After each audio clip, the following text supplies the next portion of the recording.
13 डिसेंबर 2023ला दिवंगत अभिनेते लक्ष्मीकांत बेर्डे यांचे मोठे बंधू रवींद्र बेर्डे यांचं निधन झालं।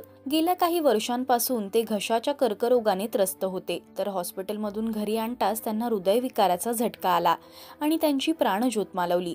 त्यांचे छोटे बंधू लक्ष्मीकांत बेर्डे यांच्या पत्नी प्रिया यांनी त्यांच्यासोबतचे काही फोटोज शेअर करत त्यांच्या भावना व्यक्त केल्या।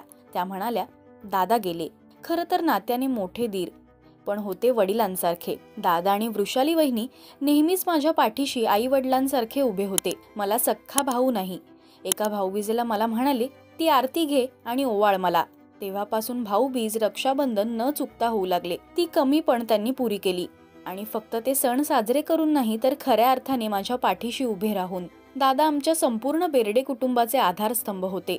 घरातला ज्येष्ठ व कर्ता माणूस। ते तसे फार कमी बोलत, पण आमच्यात वेगळं बॉन्डिंग होतं। अभिनय आणि स्वानंदी तर त्यांच्या मुलांपेक्षाही प्रिय होते आणि मुलांचंही त्यांच्यावर जगावेगळं प्रेम। लहानपणापासून त्यांची सगळी हौसमौस दादांनी अगदी कौतुकाने पुरवली। सगळ्या घरात होतात तशी आमच्यात पण भांडणं, मतभेद होतात, पण या सगळ्यात ते कधीच पडले नाहीत। बायकांच्या गोष्टीत न पडता अलिप्त राहून त्यांनी सगळ्यांना बांधून ठेवलं। त्यांचा धाक, दरारा हा अबोल होता, पण तो जाणवेल इतपत होता।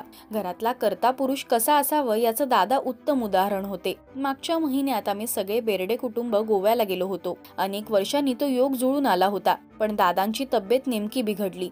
ट्रिप कॅन्सल करावी असा विचार आम्ही करत होतो, पण दादा ठाम राहिले की मला मुलांबरोबर यायचंय आणि प्रबळ इच्छाशक्तीच्या जोरावर ते आले आणि समाधानी होऊन परतले। शेवटच्या क्षणीही त्यांच्या चेहऱ्यावर विलक्षण समाधान होतं। आयुष्याचं सार्थक झाल्याचं समाधान, जे फार कमी लोकांच्या नशिबी असतं।